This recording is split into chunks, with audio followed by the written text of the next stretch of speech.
Hello and welcome. I'm Steve Clemens, editor-at-large of The Hill.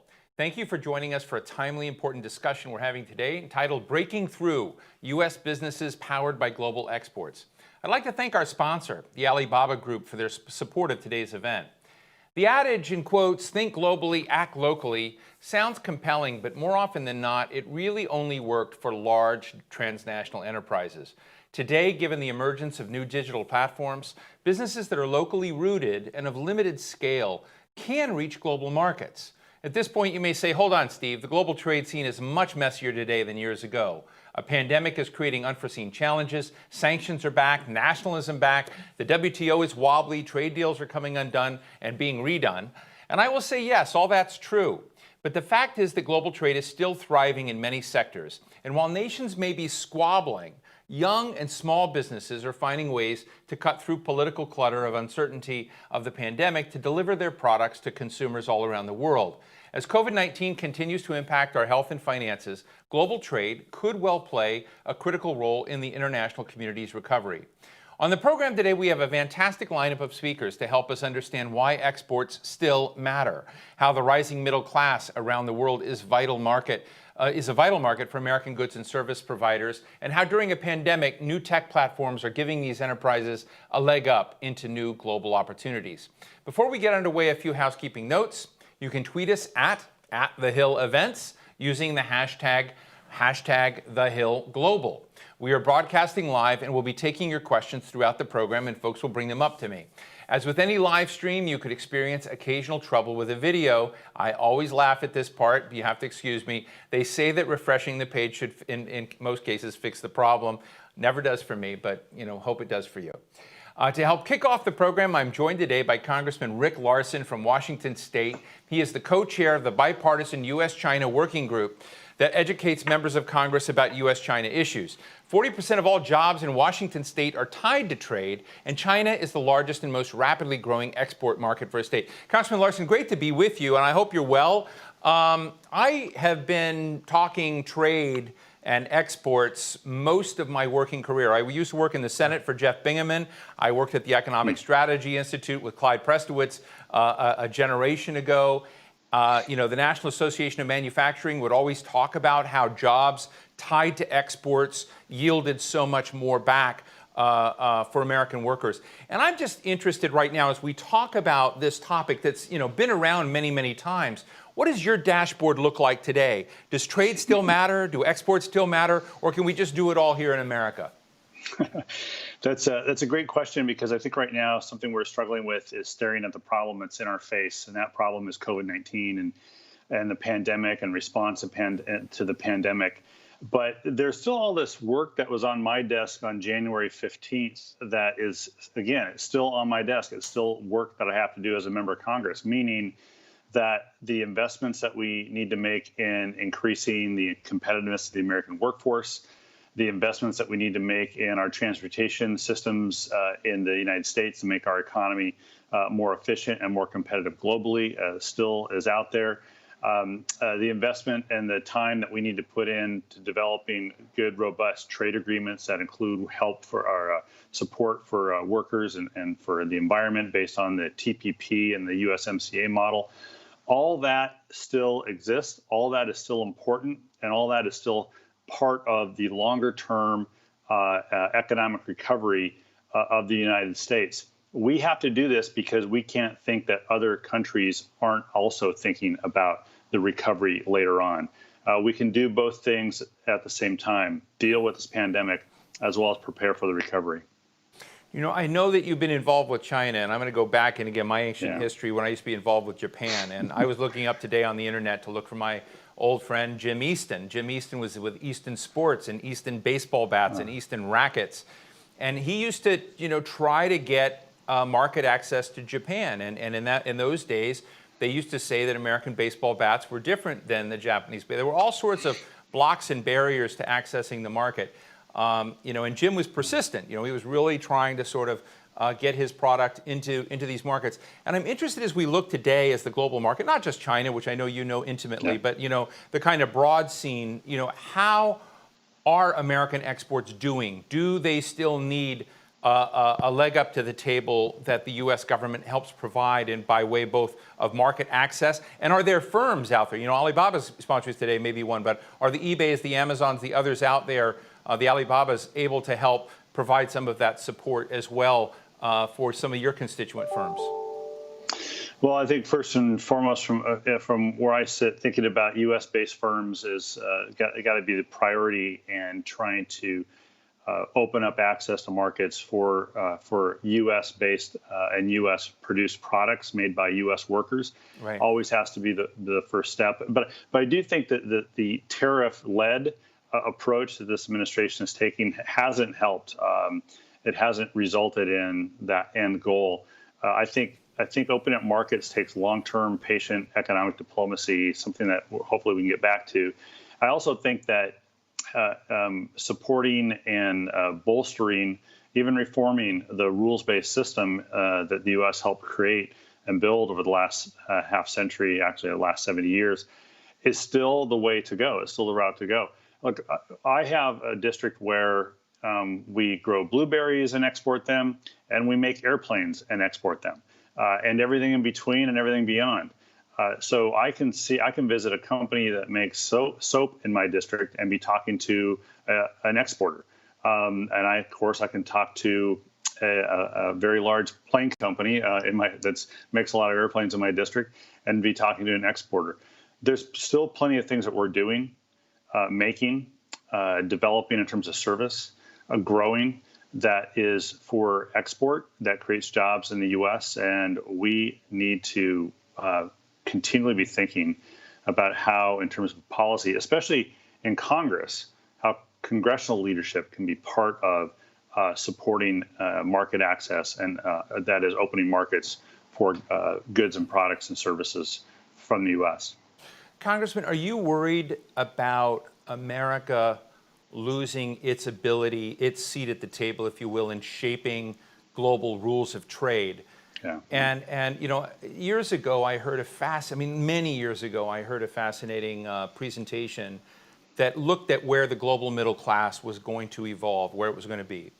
And in those predictions at that time, America had and we're going to continue to have a significant middle class, but it was going to shrink on a relative basis compared to other parts of the world which were going to grow, particularly in Asia and Southeast Asia. Yeah. And so if Asia and Southeast Asia are operating on rules that we help shape and form, that seems comforting to me. But if they are going to adopt other rules, if we're not going to be engaged in that, that seems to be a problem for us. Am I wrong?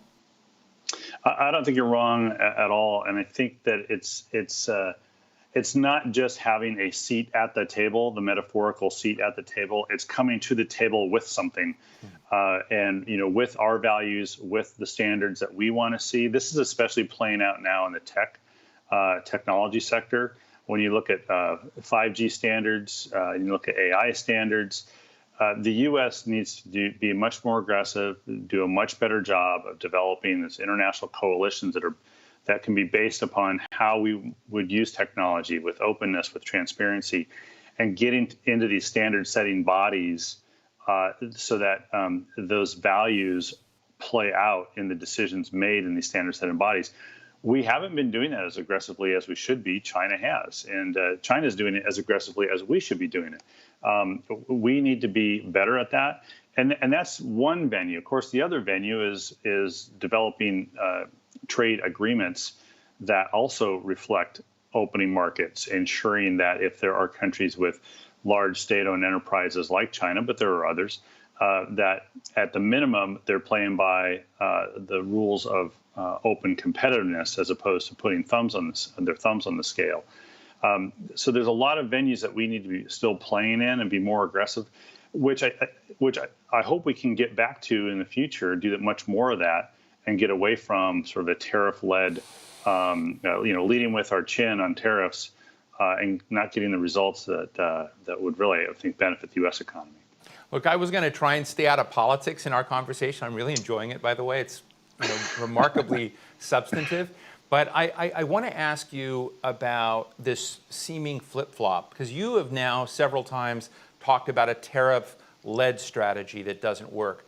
I remember when the Democrats wanted a tariff-led strategy, that was that kind of industrial policy, tariff-led strategy, a kind of hawkishness about trade and globalization.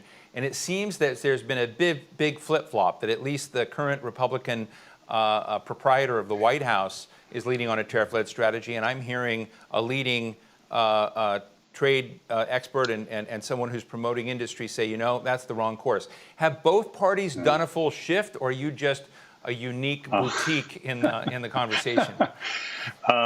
I don't think the parties have done a complete shift. There's still plenty of tariff first folks in my party, in the Democratic Party.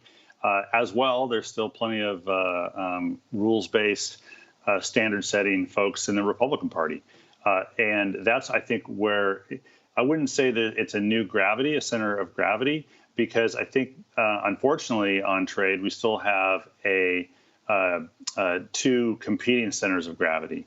And what changed, I think, I'm sure my friends in the Republican Party like to hear Democrats tell them what their problem is as much as Democrats like to hear Republicans tell us what our problem is. So I'm going to be really careful here. But I do think that with the current occupant of the White House choosing that trade policy that leads with tariffs, that has given some freedom to other members of the Republican Party to do the same. But having said that, there are plenty of my Republican colleagues pulling back, trying to pull back on that a little bit as well. And again, in the Democratic Party, I'm a member of the New Dems. We support congressional leadership in our trade agreements. We support developing and having stronger international relationships, and we support strong trade agreements that include environment and labor and include opening markets and focusing on being leaders in establishing the rules of trade and establishing standards. And that's where that center of gravity in the Democratic Party sits is with the New Dems. Let me just add, we're taking some questions from our audience. We have one from Pankaj Shah, and I'm going to piggyback on it. And Pankaj asks, how do U.S. tariffs, which we've discussed, and the election impact American exports and imports? But let me just ask, in that, because we've talked about the tariff side, but about the election, and after what comes after the election, this is likely to be a real tumble. Do you think we're going to begin moving back to the point where we begin looking at what we do to get businesses back up to the table of exports where exports matter? Or do you think that's a choice that you choose one side, which is going to be where nationalism and walls are back and global trust is low? Or are we going to get back to looking at what you were just talking about, trade deals that have traction? Well, and thanks for the question. Look, exports mattered. They matter today. They're going to matter later as well. And I think, and a lot of us think, the best way to press exports, and by the way, the reason exports matter is because exports create jobs here in the United States. So everyone wants the same goal. It's just what works. We're arguing about what works. And because exports will always matter, I do think we have to find or do things differently in establishing the U.S. presence in global markets. And it will include trying to get back to enforcing rules of trade. And, that competition that exists between the U.S. and China on trade is a very important one. But we need to understand that it's not a bilateral trade conflict, because we trade with a lot of countries and China trades with a lot of countries. This is should be a multinational approach to enforcing the rules and trying to enforce them with folks, with countries that have, closely aligned goals and closely aligned approaches. We go it alone, and it doesn't seem to be working. So I think what we're going to see is, one, exports will continue to matter, Steve, but also the approaches we take will be much more multinational, much more multilateral in the future. That will help businesses in the U.S. because I think it'll be more successful, and as a result, that will help create jobs for women and men here in the U.S. as well. Let me just finally ask, Carlos Gutierrez, former Commerce Secretary, is coming on right after you. I don't know if he's listening to this or not. He's a great guy. Well, a lot of people, they remember him as Commerce Secretary. I remember him as the guy who saved, Frosted Flakes and Kellogg's. And, he was dealing with sort of a large company, at the point where, you had to kind of make hard choice decisions. I'm always interested in what stories, members know their constituency well, and I know you know aviation, and I know you know that big company starts with a B in Boeing. But are there other firms in your district that you could help share with us that are your sort of top of mind where this kind of discussion really matters. So this is a time for you to brag about some of your constituents. about how great they are and so on. Well, first off, the women and men who work at Boeing are extremely proud, extremely capable. They make the best airplanes in the world, and it is and airplane production is a big driver in the district. And what that does too is it draws in companies from around the world who are in the aerospace supply chain as well. So you've got companies from France and from Spain, other countries of Europe and Japan as well, companies from Japan who come to this region to support that work. But they're the largest, and so then you have to go down to really mid-sized companies and even small, 50-person companies. I mentioned a soap maker who in the north end of my district who is basically has built an online presence and an online community that's international and is successful because of the ability to not just produce for a domestic audience, if you will, but an international audience. There's a manufacturer of I call it is manufactured wood. It's not lumber, it's manufactured wood, and it's an Australian-based company based here, or produces here, and they export into Asia as well as in the domestic market. So you have to check in with different kinds of companies that have different kinds of markets. Some companies sell to other companies, so it's business to business. Some companies sell to, a mom or a dad sitting doing their work in, Ottawa or somewhere in Brazil or somewhere. So we have a broad range of folks involved with producing for the export market. And it's not just a matter of checking into one company, although in my district, it's a very important company. But getting a broader picture is important, and we have contacts with all those companies to get an idea of what that export market looks like in any given day. Well, Rick Larsen, House member, I have to say I really like the fact that you talked about the international community right in your own home district. And I think if you look in district after district after district in this nation, you'll see those same constituent parts of the world that are both part of the export and the import side of this. So I really appreciate that framing. Thanks so much for your time today.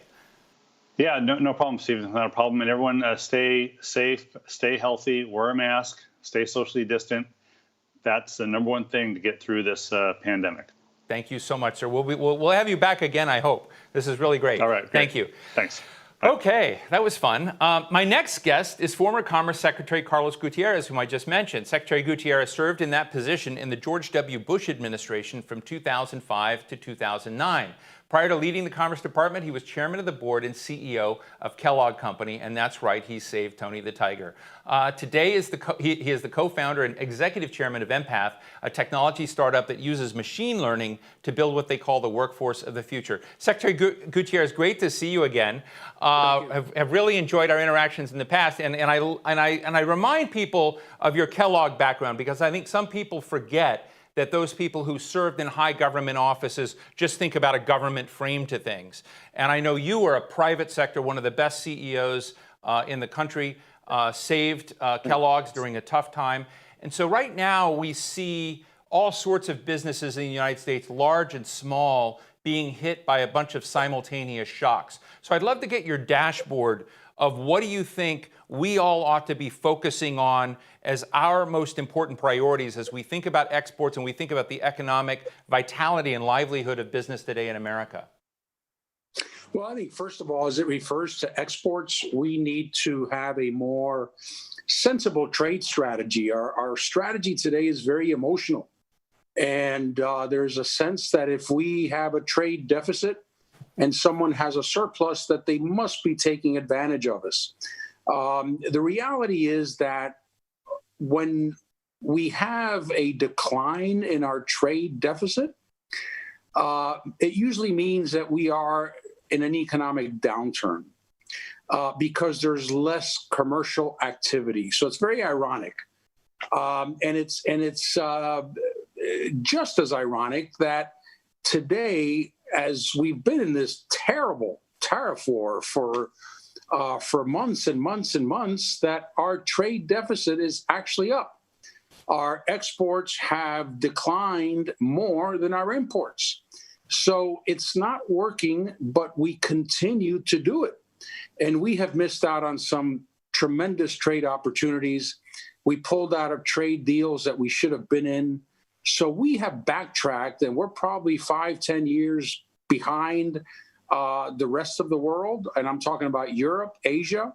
So yes, we've made we've made a strategic mistake, and I want to say that clearly because I believe that in my heart of hearts. You know, I sometimes try to escape the political stuff in Washington and try to give myself a different frame. And recently, I interviewed the CEO of GoDaddy, Aman Bhutani. And GoDaddy is the largest registrar of domain names in the United States, mainly for e-commerce firms and others. And they have a project called Venture Forward, where they can see lots of micro businesses and ventures being built in the United States, even during a time of crisis like this. In fact, these are oftentimes what he calls side hustles. And so the economic vitality and dynamism is there, and it's not something the government created. It's just happening. And I'm just wondering, with your business sense and your understanding of both business and government, are there things that the government and the business sector could be doing to help give these new green shoots, if you will, of business, a greater stake in the global scene? Absolutely. This is our economy, and it's the future of our economy.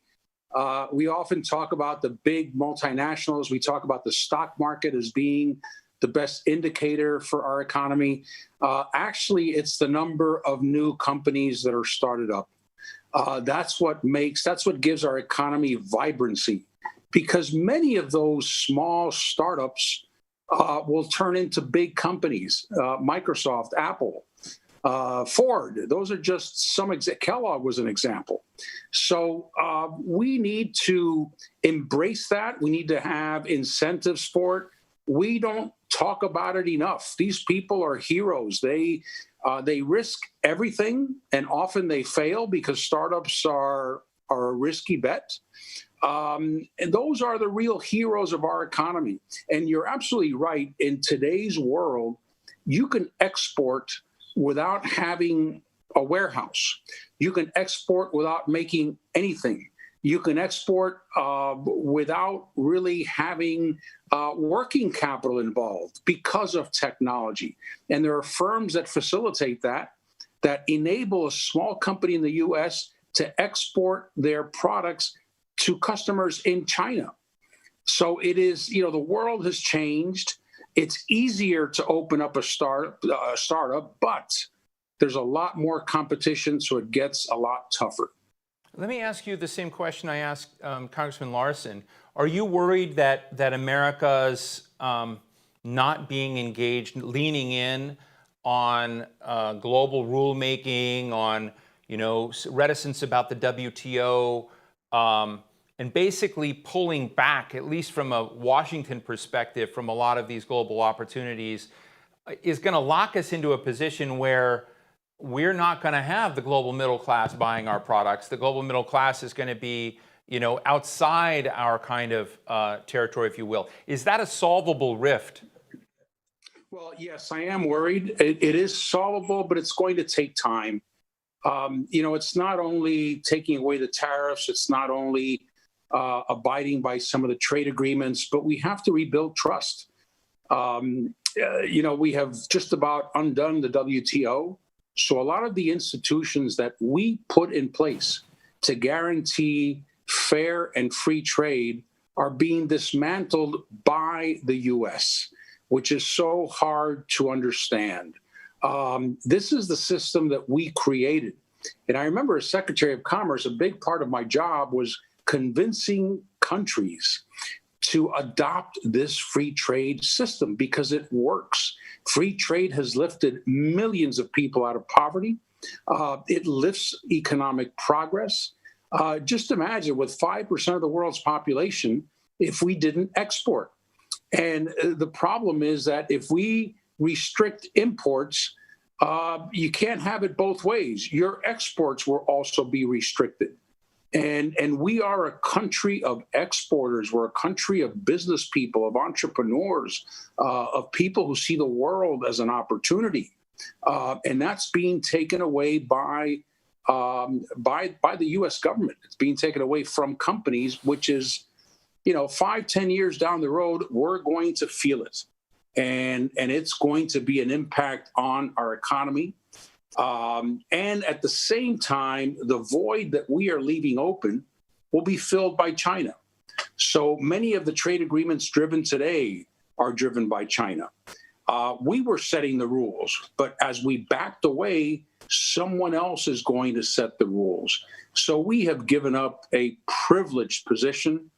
We can get it back, but there is a lot of trust that needs to be regained with our trading partners. You probably noticed just a week ago, we put tariffs on Canadian aluminum. Why? Well, maybe it's a good campaign tactic. But to do that to an ally 2 years into a trade war, it just doesn't make any sense. So it's not only China, but we are fighting with our allies. And you have to ask the question, why are we fighting? If we did this because of our trade deficit, it's not working. What is happening, though, is that we are losing jobs. Companies are not as strong as they were. And by the way, the Chinese are not paying for the tariffs. U.S. consumers and U.S. companies are. So we're just hurting ourselves. And this is just a self-defeating purpose that we have here.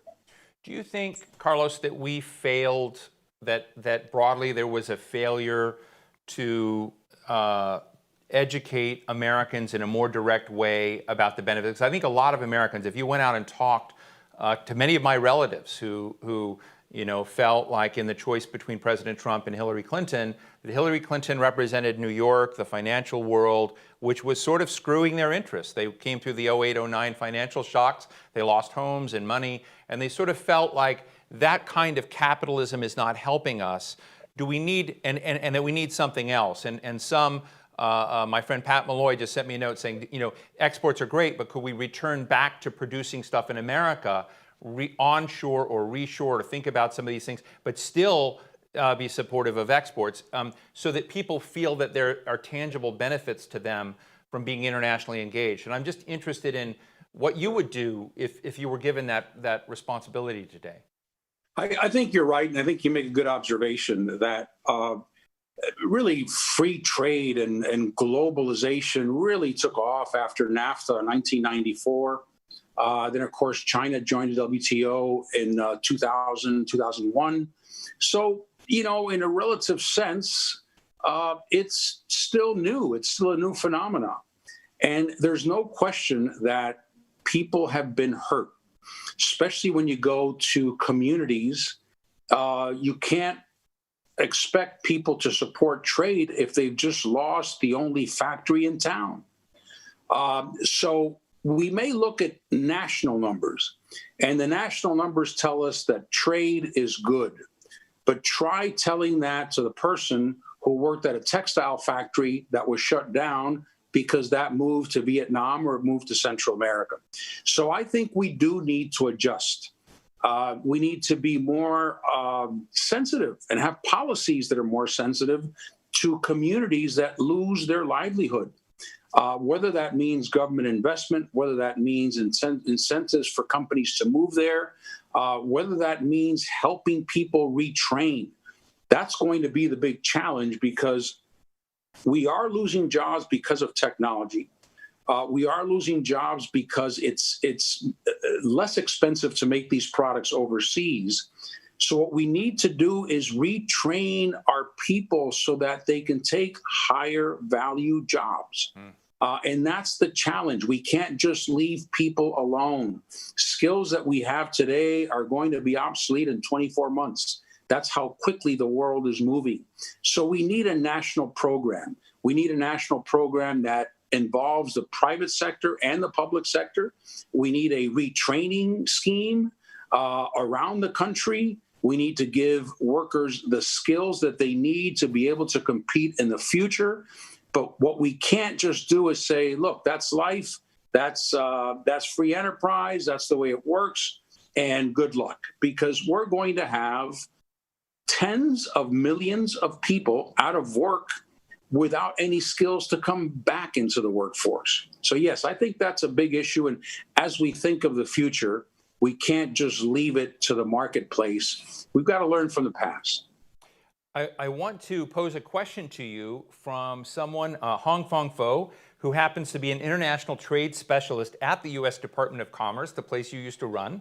And Hong Fong asks, what are your recommendations as a former Secretary of Commerce on how ITA and other trade-related agencies can and should help American goods and services reach the rising middle class in Southeast Asia and globally? That's a big question. But basically, what role should commerce and these agencies be doing today to help create a step up into the global scene? Because I know it's something that was a priority for you before. I'd just be interested to hear what your map of that looks, what we should be thinking about today. Yeah, that's a great question. I used to say that the Department of Commerce is the nation's sales force, and they do a great job. And these are real professionals who have a real sense of passion about business and about exporting and about helping U.S. companies.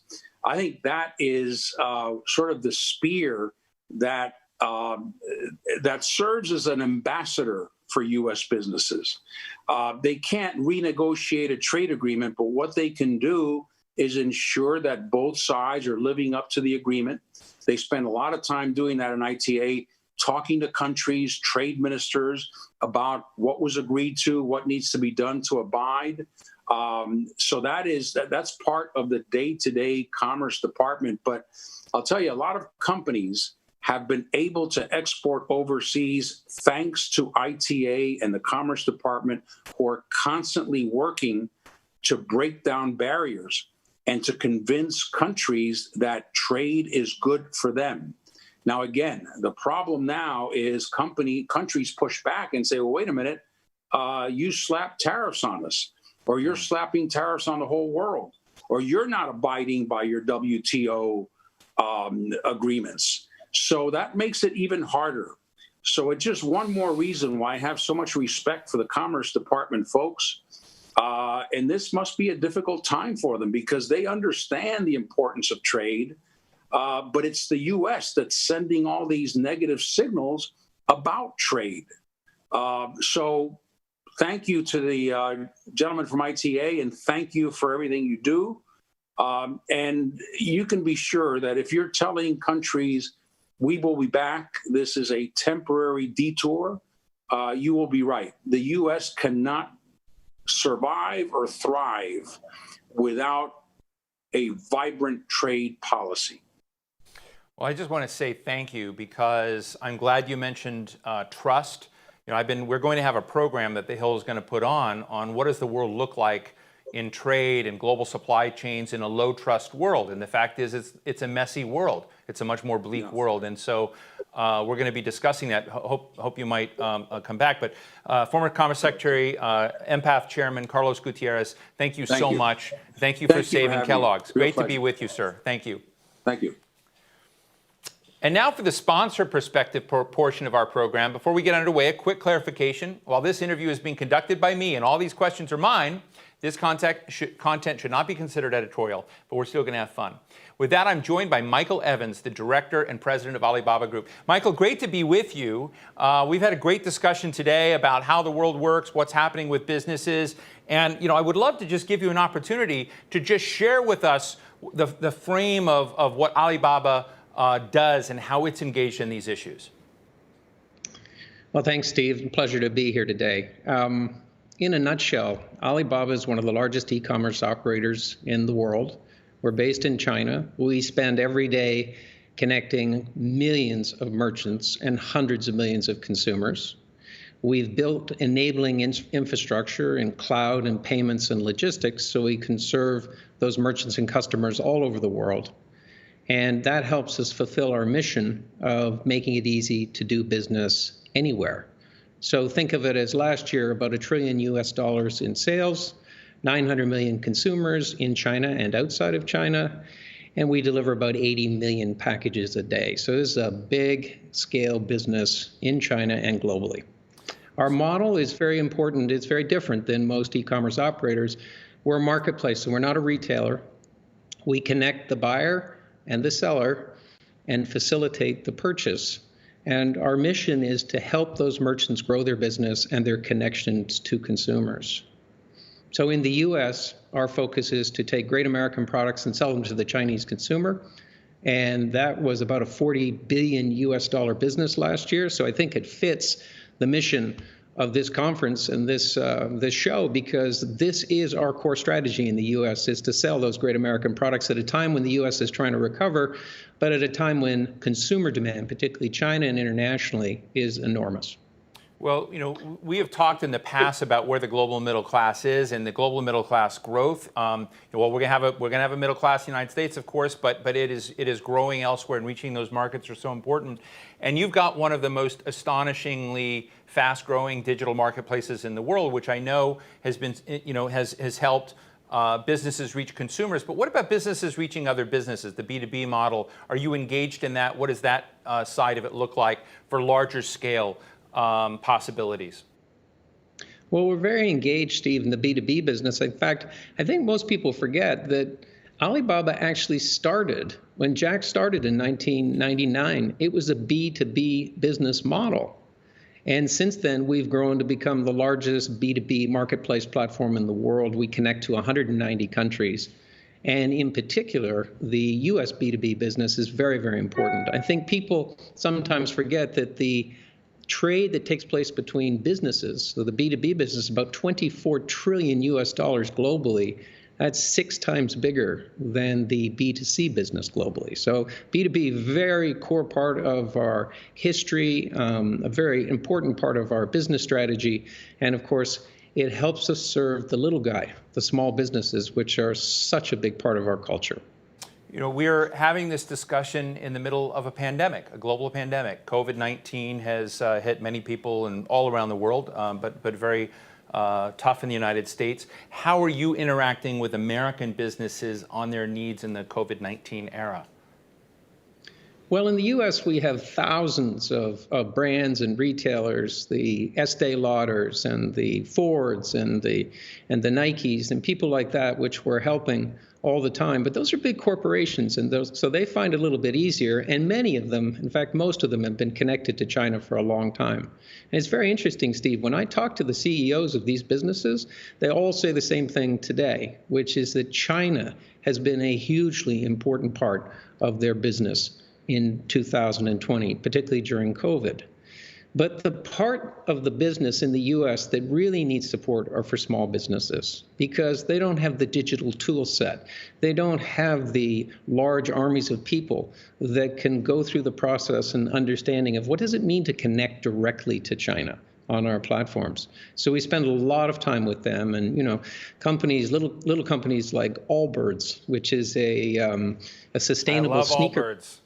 Well, everybody knows them, but they started to work with us a little less than a year ago, right in the middle of COVID. Oh. And so in theory, it should have shut them down. But by using digital tools like live streaming, they were able to connect to the consumer directly, sell their product. And so their business has been doing really well. And Congressman Larsen, when he was talking about Washington State, well, we're still selling cherries from Washington State to the Chinese consumer because they love those cherries. But so there we are helping farmers, and we can get those cherries from Washington State to the table of the Chinese consumer in 48 hours. So the little guys are our focus. They're our heritage. They're our history. They're what we live for every day. I find the role that you play fascinating. You've got a broad network. The fact that you can get a cherry from a Washington tree to a table in 48 hours, pretty staggering. I'm just interested with the work I'm sure that you've thought about American businesses that you haven't yet done business with, about what some of the shifts in strategy that they might consider. What are the kinds of things that you might advise American business over here, small, large, medium, to begin thinking about? Because we've got a lot of folks listening to this, both policy folks, but also business folks. how can they interact with what you bring to the table, and what are some of the blind spots you may see that they might want to remove as they're thinking about interacting with a global market? Well, I think there are probably three things that spring to mind. The first would be that being digital or having a digital strategy for your business is no longer optional.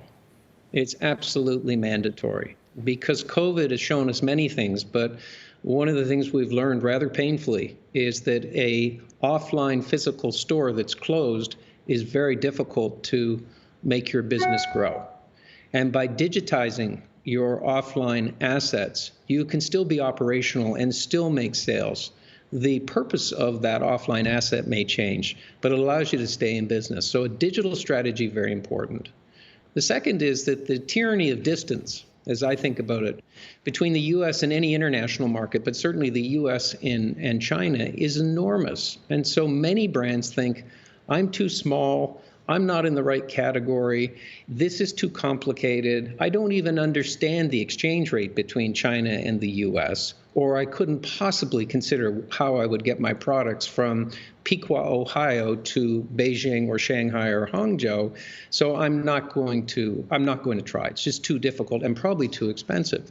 And the answer to that is that we have a solution for large brands, large retailers, small businesses, farmers. This is the core strategy of Alibaba in the US, is to try and figure out how we can help everybody that wants to approach the Chinese market or the international markets. And the last thing I would say is that many businesses, particularly in the US, have grown up believing that the most important consumer market and a good enough consumer market was the US consumer market, when in fact it's good to have optionality to sell your products to multiple markets around the world. But for a long time, I think small businesses in particular thought, it was the local market that they had to connect to and do well in. Now, even small businesses can conquer the tyranny of distance and basically sell their products anywhere. That's our mission. Make it easy to do business anywhere. Michael, you and I have hung out before together, and we both have a travel bug. I mean, I'm going kind of crazy because I'm usually on a plane 2-3 times a week. You probably are 5. We're in a COVID era. How are you dealing with COVID? Are you going back to China and the United States somehow in a secret way, or how are you doing your job? No, this is Steve. It's been a very abrupt change for me. I would typically do 15 to 18 trips to China a year because that's our headquarters, and my responsibility in terms of helping build the international businesses, I need to be in Hangzhou regularly. So I've learned what it means to do everything virtually, and that took a little getting used to, but it seems to be working very well. And quite frankly, we're a technology company, so being virtual is not the biggest challenge. But we're also a company whose culture is all about adapting and embracing change. And so we've done that well, and as part of the execution. I would say the unknown and the intangible benefit was I get to spend a lot more time with my family, which is great. I've spent some time with Jack Ma, who I now know is engaged in philanthropy, and he's kind of not running things day to day, as I understand it. He's kind of doing his thing. But the guy's a fascinating character, right? He's one of the world's greatest business people. You've spent time with him, and you're a cool guy and everything, but I'm sort of interested in what Jack Ma's secret sauce is and how whatever that DNA widget that he has is conveyed. So you used to be a Goldman guy, now you're an Alibaba guy. What did that do to you? What is his start? So I know it wasn't scripted, but I'd really like to hear. Well, in your lifetime, you'll run into hundreds of people who claim to be visionaries. But in your lifetime, you will probably only get to work for one if you're very, very lucky. So I consider myself to have one of the greatest jobs ever, which is to work for one of the largest and most important technology companies in the world, with the person at the top who is the founder, Jack Ma, having guided it for the first 20 years. So we miss Jack. Jack is officially retired, but his presence is everywhere. And Daniel Zhang, who's now our chairman and CEO, is very different than Jack, but he's leading the company in a direction which is also very creative and very unknown and will, I suspect, be very successful. The secret sauce of Jack is that he's one of the few people who really is a visionary. And he sees things years before other people do. And the big challenge is trying to figure out how do you actually put that vision, that sort of view of the future, into operation and make it work for your consumers and for your merchants on our platform. Well, and that's what makes it so challenging and fun. Well, but that's fascinating. Jack. Michael, I hope you'll tell Daniel Zhang that I want to meet him too, maybe in Davos or whenever we can begin meeting again. That would be great. But Michael Evans, thank you so much for supporting today's program and for this very interesting conversation. I really appreciate it. My pleasure. Thank you, Steve. And now we're going to hear from business leaders representing two highly visible and competitive sectors, beauty and confectionery, or candy, if you like. My next guests know all about market access and competition. Josh Guyam is CEO of Small World Brands, super cool network of products that you have helped launch, and I'm looking forward to getting into all that. He's also the founder and managing partner of Ignite Venture Studio, a new brand and innovation accelerator in the health and beauty market. Prior to this, he spent 15 years at Johnson & Johnson holding several roles that helped him get familiar with markets across Europe, Africa, and the Middle East.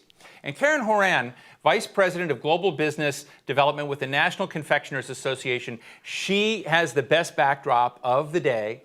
There's a thing called Rate Your Room that they're doing on Skype and whatnot. You get a little thing back saying Rate Your Room, and you get a 20 out of 10, definitely.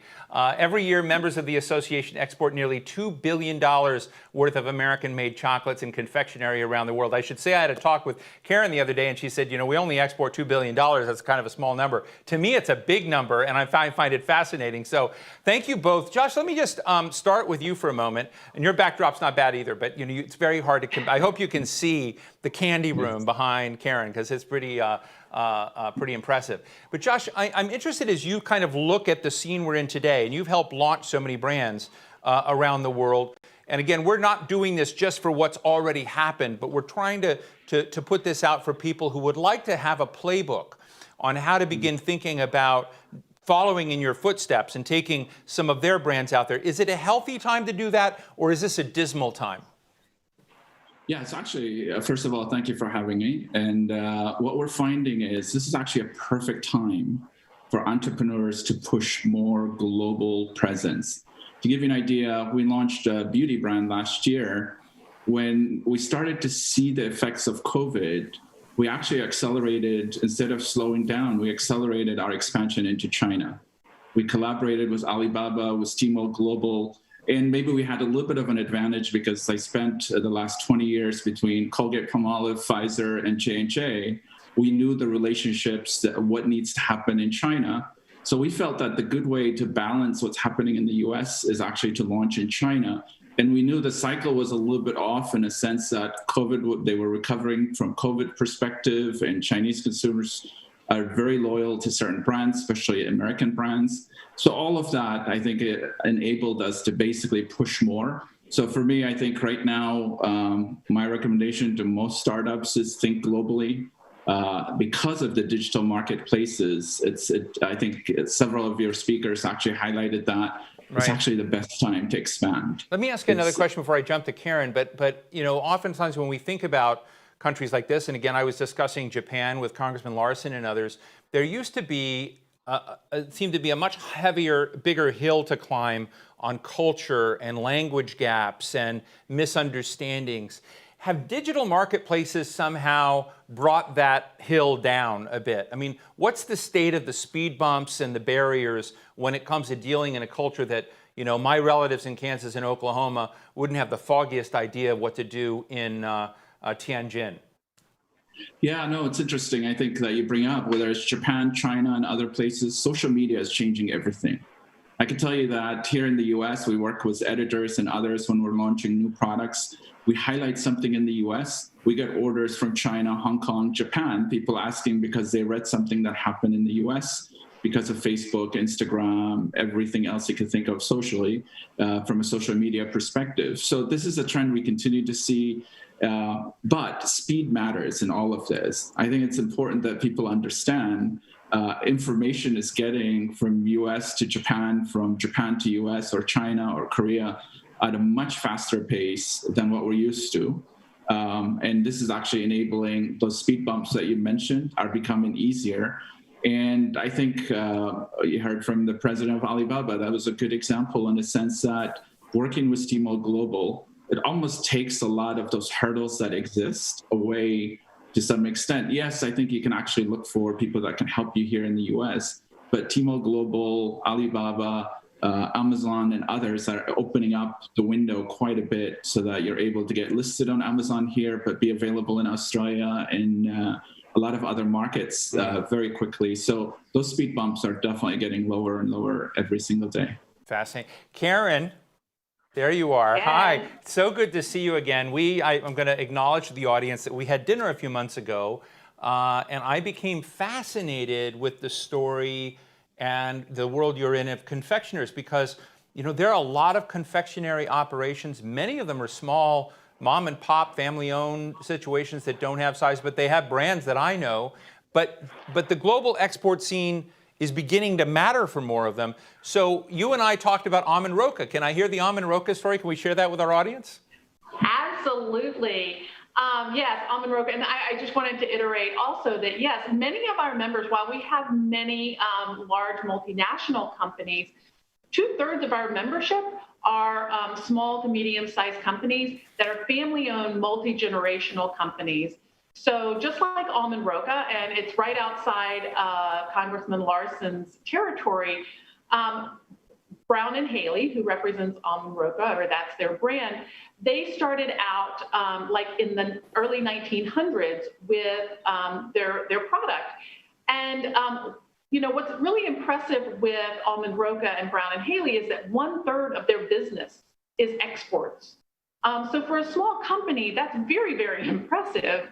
But Asia is an area of interest for them, and it comes by it naturally because they have taken into account the packaging that they have. They've incorporated, it comes in a pink tin. They've added red to it because red represents wealth, and as well as they have gifting, a lot of the gifting for the gold in the packaging and the wrap that the product is. So, they really have expanded into this market, given the fact that they took a strategic look at this, and they represent this and really, really focus on Chinese New Year, the 11/11 date that Alibaba represents as well in China. Right. So it's they're a really good company that's small, but they have a huge business in the Asian marketplace. Let me also ask you, Karen, about what U.S. government services, support networks, if any, exist. I mean, I'd love to just hear and convey to those out there listening to this where they might look to for support if they've never gone this route before. And I know you've talked a little bit about agriculture and some of these internationally lean-in programs. Right. So, confectionery products, you think of confectionery as a packaged good, but they have a tremendous number of agricultural content within the products. So when you think about dairy and the nuts and, fruit and things such as that, all of that goes into our products. So yes, we have access to some other forms of market access through USDA.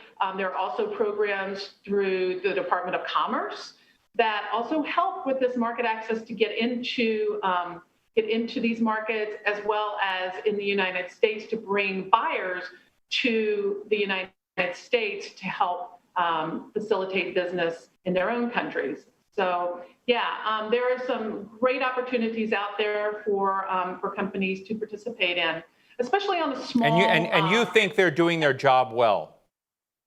I do. I think it's valuable for these companies, especially these small companies, to gain access to this, to get into these markets. Because again, they're getting in there through trade shows, through meeting with buyers, and just total collaboration. Absolutely, I think it's very valuable. Well, fascinating. I just keep looking at the candy behind you and getting distracted. So, Josh, let me ask you a question. Josh, let me ask you a question about brands and culture. And I don't know where I'm going with this, but I sort of want to ask you about the power, if there is still a power in American culture, in the sense of it in the world today, or whether you're worried about it. I interviewed about 30 years ago, believe it or not, the CEO of Shiseido. And I asked Shiseido, how did the cosmetics industry in Japan get to be such a big deal, where you saw large department stores with huge cosmetics areas, that were there. And he said, Audrey Hepburn and Roman Holiday. And so this was an Audrey Hepburn movie, Roman Holiday, somehow, I don't know, because I'm not a pop culture expert, that somehow transformed the aspirations of Japanese women in particular in a very different way in the cosmetics issue and the kind of branding opportunities that came in there.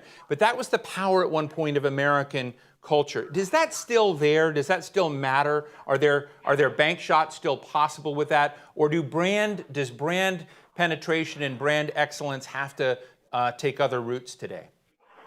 Yeah, I think that's what it used to be. I don't think that exists as much as it used to. I think digital has equalized a lot of things, which means that influencers, key opinion leaders are actually influencing a lot of things that people are buying today. Believe it or not, in the US, influencers, whether it's actors, actresses, just people that are into health and wellness, people that do training, all of those people are big influencers because of Instagram, Facebook, in terms of the following they have. I mean, you'll see people that have 50 million followers. And in this day and age, it's not TV advertising. It's actually getting the right influencers that believe in a brand, that truly support the brand, getting those collaborations. And they range from people that have 5,000 followers all the way to 50 million followers. But this is a global phenomenon. You will see influencers that are based in the US that could influence Chinese consumers, Japanese consumers. And once in a while, we see the reverse, which is people that are famous because they've done something in China actually become influencers here in the US, especially to millennials and Gen Z. They tend to pay a lot of attention to that. So I think that process still exists in terms of this iconic way to introduce certain brands, but that group of people is much broader today than it used to be, because it's just hundreds and hundreds of influencers that are playing a significant role in introducing brands. And that's part of the reason we're seeing this in the beauty cosmetic space. But believe it or not, we're seeing the same thing in the digital health space. I mean, think about what's happening. COVID is accelerating things, whether it's direct to consumer, probably in the US, 5-10 years. I think these are things that we're seeing today are things that we were expecting to happen 5 years from now. The same thing on the digital health space, which is getting access to physicians through telemedicine because of technology is just changing everything. So it's not just on the beauty cosmetics, but we're seeing the same effect on the digital health. And I think it's only going to be better as we move forward and as people get comfortable with it. Fascinating. Let me ask you a similar kind of thing, Karen.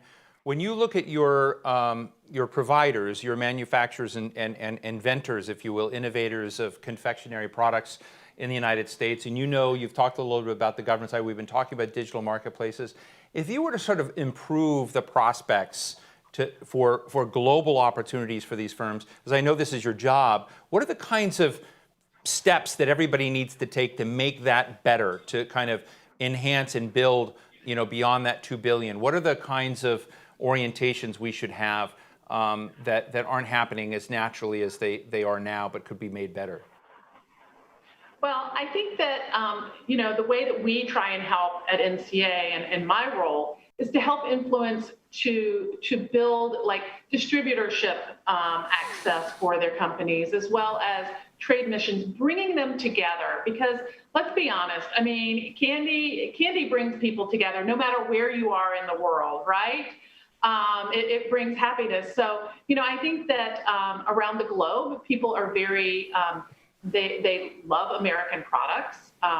We're looked at to be safe products as well. So people are attracted to the products that we have. But, you know, I mean, 96% of the consumers are outside of the United States. So there's a big opportunity for us to grow and to make give our members access to products around the world.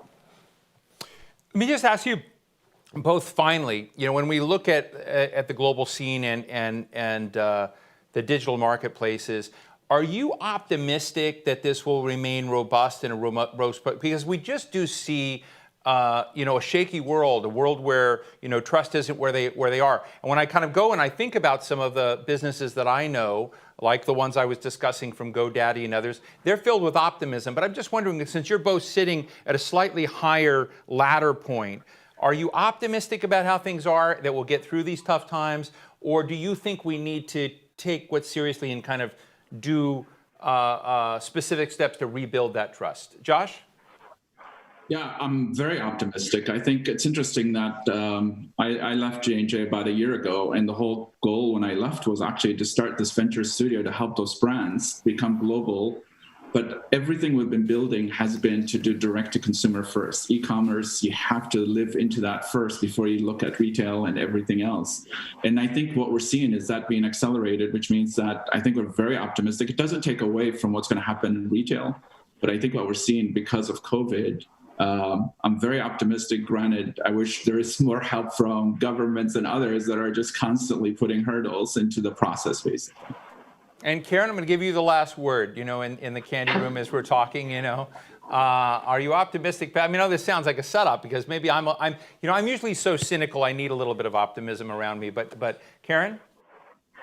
Absolutely. I think that, you know, there are so many opportunities out there, especially with, you know, everything going digital. People they're jumping on this. They're doing more of this. They have no other choice than to create this digital platform. If they hadn't already, they're doing it now. And it's happening on both sides. It's not just happening with the manufacturers, but it's happening on the buyer side as well. So here at NCA, we've had, you know, several gatherings digitally with not only manufacturers, but with buyers as well. And the conversation is just continuing, you know, like this could be the way of business for the inevitable future. You know, there are kinks that we have to work out because we are a product of a food product in general. So yeah, I think that you know, companies have to be able to do this, and I feel very optimistic that, you know, we will succeed in this for sure. I really loved this conversation with the two of you, and really want to go hang out with you, Karen. I'm hungry. Josh Guyam of Small World Brands and Ignite Venture Studio, Karen Horan of the National Confectioners Association. Thank you both for sharing with us kind of what the terrain is right now for the businesses you're dealing with on the global scene, and I really appreciate your insights. Thank you so much. Thank you. That brings us to the end of our program today. A big thank you to the Alibaba Group for their support and all of you attendees for joining us for this very important discussion. For those of you who missed any of the conversations this afternoon, we're going to have this video up from the event on our website shortly. I'm Steve Clemens. Be safe, be well.